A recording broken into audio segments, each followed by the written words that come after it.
오늘은 우리는 왕같은 제사장 드립니다 라는 제목으로 말씀드리겠습니다. 예수 믿는 그리스도인이 누구인지 베드로가 그의 서신에서 이렇게 말씀했습니다. 베드로전서 2장 9절입니다. 그러나 너희는 택하신 족속이요 왕같은 제사장들이요 거룩한 나라요 그의 소유가 된 백성이니 이는 너희를 어두운 데서 불러내어 그의 기이한 밑에 들어가게 하신 이의 아름다운 덕을 선포하게 하려 하심이라. 당시 환난 중에 있는 성도들에게 베드로가 편지를 쓰면서 그들이 누구인지 이렇게 네 가지로 기록을 합니다. 택하신 족속, 왕같은 제사장, 거룩한 나라, 하나님의 소유된 백성이다. 그 중에 오늘 본문과 관련된 것이 두 번째입니다. 왕같은 제사장들. 모든 성도들은 왕같은 제사장입니다. 오해하지 마십시오. 여기 너희는 왕같은 제사장들이라고 할 때 너희는 교회 안에서 사역하는 교역자들을 가리키는 것이 아닙니다. 간혹 구약시대 제사장들을 신약시대의 교회 안에서 일하는 교역자들이라 이런 방식으로 가르치는 자들이 있는 것을 보게 되는데요, 잘못된 것입니다. 여기 너희는 예수 믿는 모든 사람들, 우리들을 가리키는 것입니다. 구약시대는 아론과 그의 후손들이 제사장이었지만 신약시대는 모든 성도들이 왕같은 제사장입니다. 제사장은 백성들의 문제를 하나님 앞에 가지고 가며 하나님께서 자신을 통해 백성들에게 일하시게 하는 자입니다. 예를 들면 범죄한 백성들이 속죄 제물을 가지고 오면 제사장은 그것을 속죄 제로 하나님께 드립니다. 하나님께서는 제사장이 드리는 것을 받으시고 그 백성의 죄를 사해 주십니다.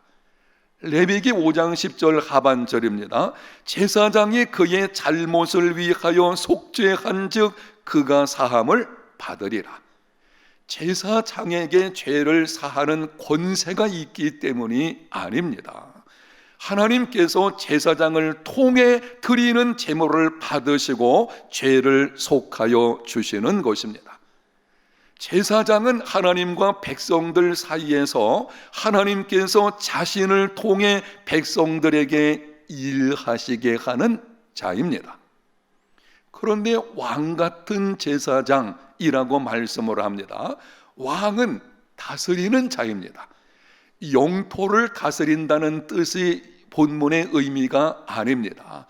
여기 왕, 다스린다고 하는 것은 세상 속에서 죄와 재물과 권세와 감정과 상황을 다스리는 자를 의미합니다.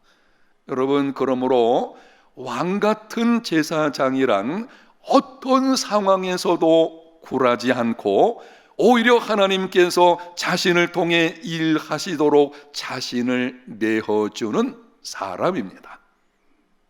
여러분이 이 말씀을 분명하게 알기 원해서 다시 한번 정리해서 말씀드리겠습니다. 예수 믿는 모든 사람들은 왕같은 제사장들이다. 그럼 왕같은 제사장이란 누구냐? 왕은 다스리는 자이니 어떤 상황에도 굴하지 않고 상황에 질질 끌려가는 사람들이 아닙니다. 그리스도인은 어떤 상황에도 굴하지 않고 오히려 하나님께서 자신을 통해 일하시도록 자신을 내어주는 사람입니다. 며칠 전에 우리 교회에서 우크라이나에 파송한 한종숙 선교사에게서 연락이 왔습니다. 전쟁으로 인해서 한 선교사는 지금 프랑스에 있는 지인의 집에 머물고 있습니다. 그런데 다음과 같은 편지가 왔습니다. 보내온 그대로 소개해드립니다. 목사님, 제가 아마도 다음 주쯤에 헝가리로 갈 것 같아요.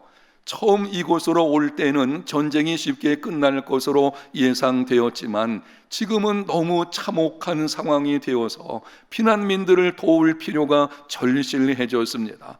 그래서 집시들이 사는 헝가리 국경 쪽에 거처를 알아보고 있습니다.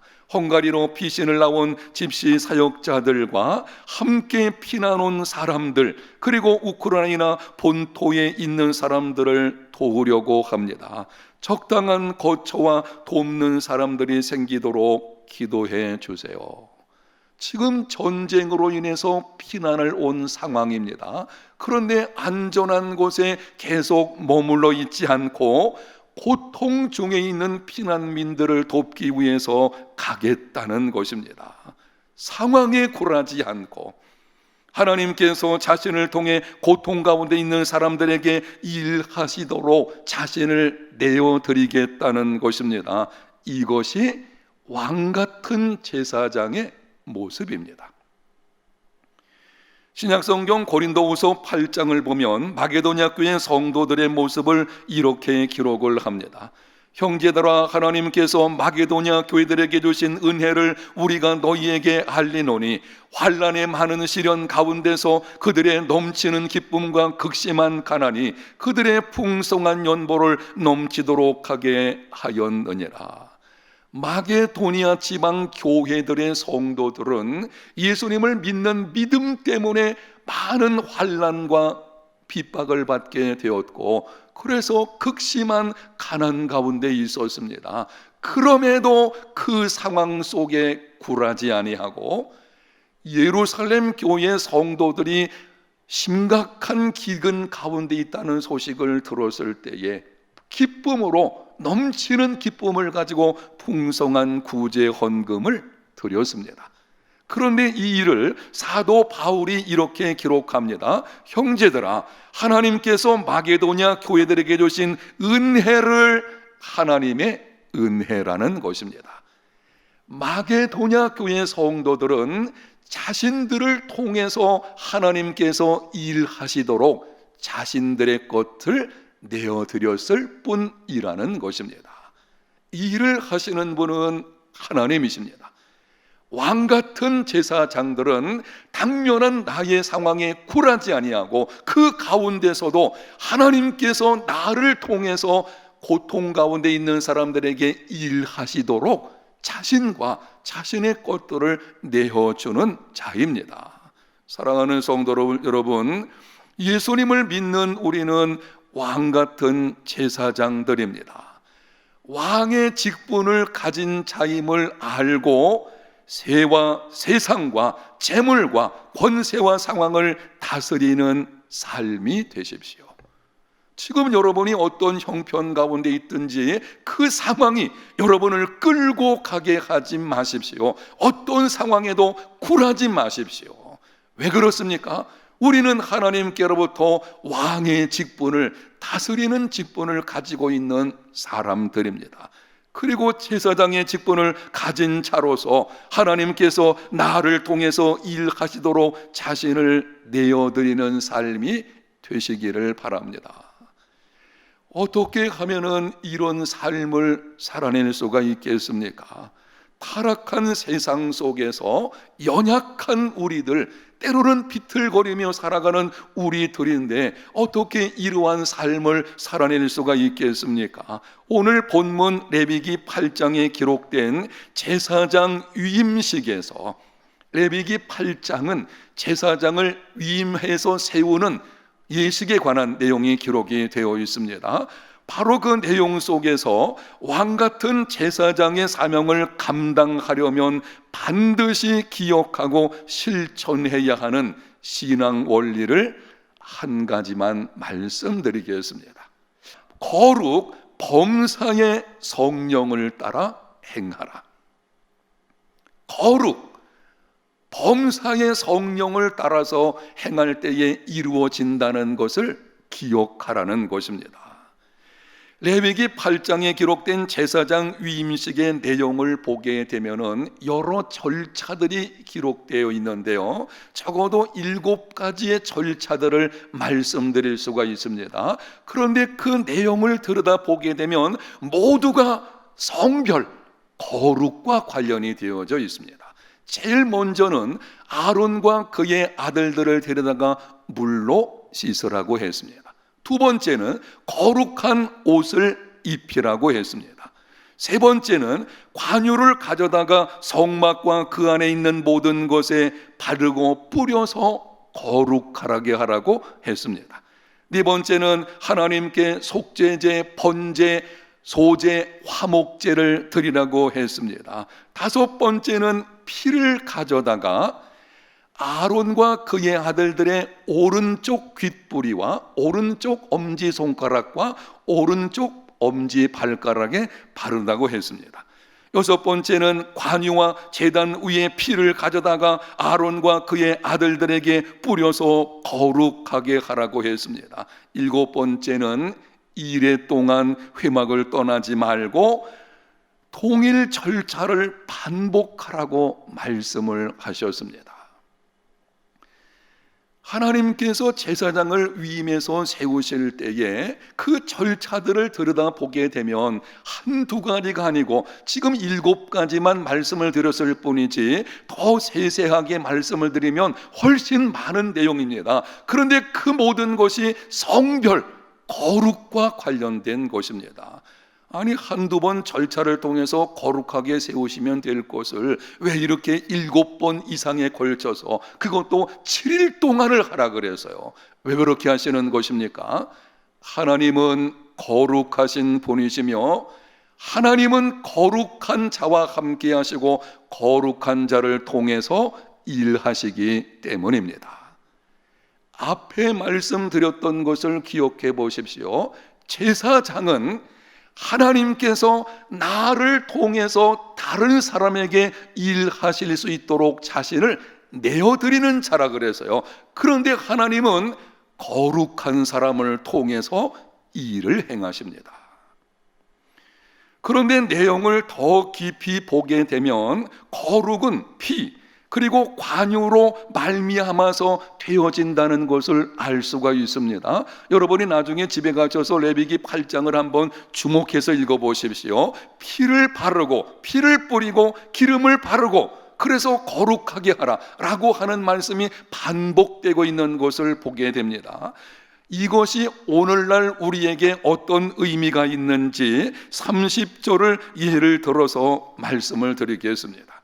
여러분, 우리는 왕같은 제사장이라고 하면 구약에 나오는 제사장에 관한 말씀은 우리에게 주시는 말씀이기도 합니다. 30절을 봅니다.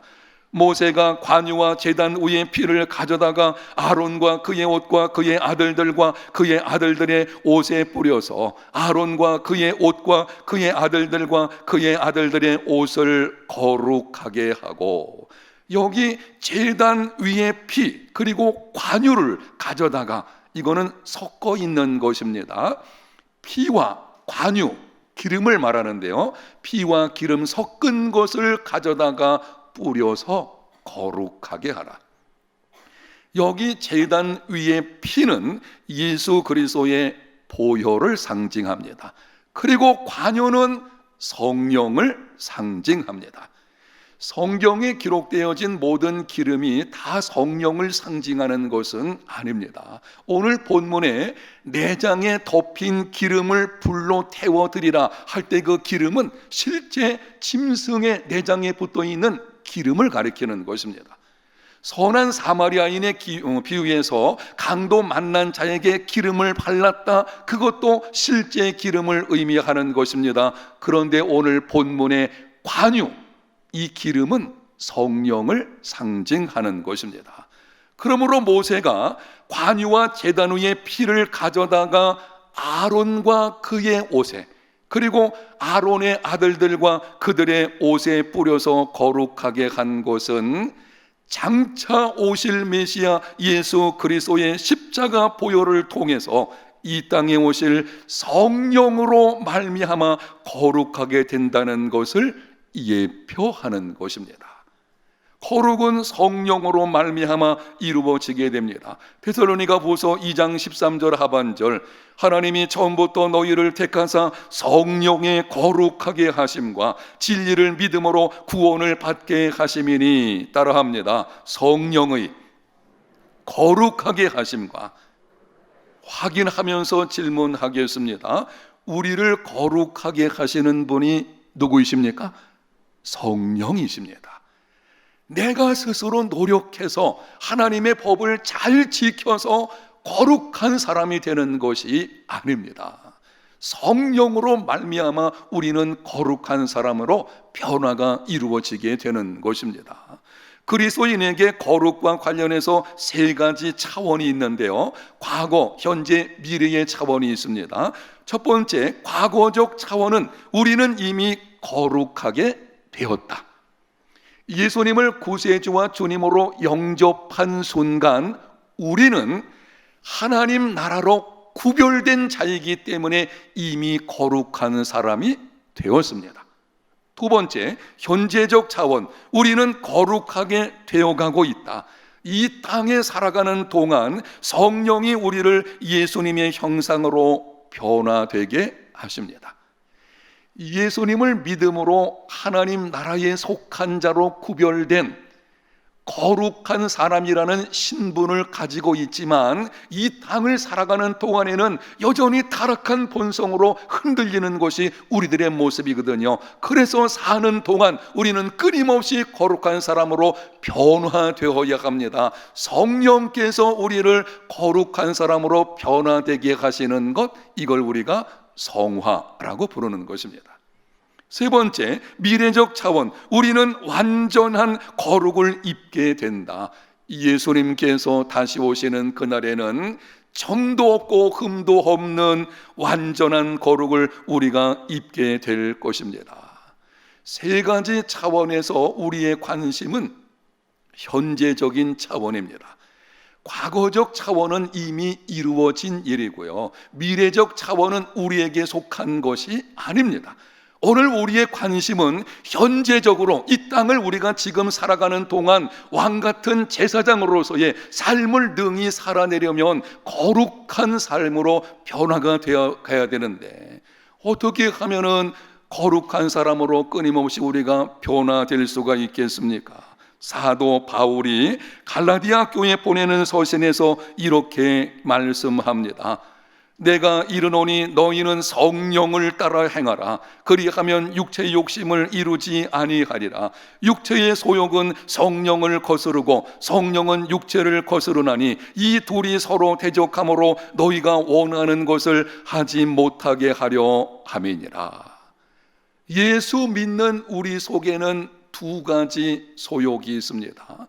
타락한 본성으로 인한 육체적인 소욕이 있고, 그리고 우리 안에 성령께서 계십니다. 육체적인 소욕과 성령께서 이 둘이 우리 안에서 싸움을 벌이게 되어지는데요, 영적 줄다리기가 이루어지게 되는 것입니다. 그때에 성령을 따라서 행하게 되면 육체의 욕심을 이루지 않게 됩니다. 만약 육체의 소욕이 성령을 이기게 되면 이 둘 싸움에서 우리가 육체의 소욕을 따라서 행하게 되면 육체의 일들이 내 삶에서 이루어지게 됩니다. 갈라디아서 5장 19절에서 21절까지 말씀합니다. 육체의 일은 분명하니 곧 음행과 더러운 것과 호색과 우상숭배와 주술과 원수 맺는 것과 분쟁과 시기와 분냄과 당짓는 것과 분열함과 이단과 투기와 술취함과 방탕함과 또 그와 같은 것들이라. 전에 너희에게 경계한 것 같이 경계하노니 이런 일을 하는 자들은 하나님의 나라를 유업으로 받지 못할 것이요. 영적인 줄다리기가 우리 속에서 이루어지고 있는데 매일 우리의 삶이 그렇습니다. 이 두 개의 싸움이 벌어지는데요, 우리가 육체의 소욕을 따라서 행하게 되어지면 여기 기록되어진 이러한 죄들이 우리 삶에 나타나게 됩니다. 이러한 자들은 하나님의 나라를 유업으로 받지 못한다고 했습니다. 이런 뜻을 가지고 있어요. 예수 믿는 그리스도인이 이런 삶의 모습이 되면 하나님께서 그를 통해서 일하시지 않습니다. 왕 같은 제사장의 삶이 되지를 못하는 것입니다. 그러나 영적 줄다리기에서 성령을 따라 행하면 성령의 9가지 열매가 맺혀지게 됩니다. 갈라디아서 5장 22절과 23절입니다. 오직 성령의 열매는 사랑과 희락과 화평과 오래 참음과 자비와 양선과 충성과 온유와 절제니 이 같은 것을 금지할 법이 없느니라. 오직 성령의 열매는, 이 말씀은 여기 기록되어 있는 9가지 열매들 맺히게 되면 예수님 닮은 사람이 되는 것이고, 바로 우리가 거룩한 사람으로 변화가 이루어지게 되는 것입니다. 이거는 오직 성령으로 말미암아 되는 것입니다. 범사에 성령을 따라서 행하십시오. 내가 내 인생을 끌고 가지 말고 우리 안에 함께 계신 성령께 내 삶을, 그리고 나를 내어드려서 성령의 지배를 받는 믿음의 삶이 되시기를 바랍니다. 그러면은 구체적으로 성령을 따라 행하는 것은 어떻게 행하는 것입니까? 성령을 따라서 행하라. 그러면은 구체적으로 내가 무엇을 어떻게 해야 하는 것입니까? 미국의 유명한 강해 설교자 찰스 스윈돌 목사의 갈라디아서 강해서에서 그 내용을 나름대로 제가 한 6가지로 정리를 해왔습니다. 여러분이 지금 드리는 이 말씀을 잘 들으시고 여러분의 삶 가운데서 실천했으면 좋겠습니다. 첫 번째로, 매일 아침마다 성령을 따라 행하기로 다짐하라. 여러분이 눈을 뜨는 순간 다짐하십시오. 오늘 하루는 성령을 따라서 행하겠노라. 두 번째로, 일관되고 용기 있게 의지적으로 죄를 거부하라. 죄라고 생각되는 것은 의지적으로 거부하셔야 됩니다. 아니요 라고 분명히 말하고 따르지 말아야 할 것입니다. 세 번째는, 자신이 그리스도 안에서 어떤 존재인지 거듭 상기하라. 우리의 주어진 하루 생활 속에서 예수 믿는 내가 누구인지를 자주 상기해야 됩니다. 예수 믿는 나는 왕같은 제사장들이다.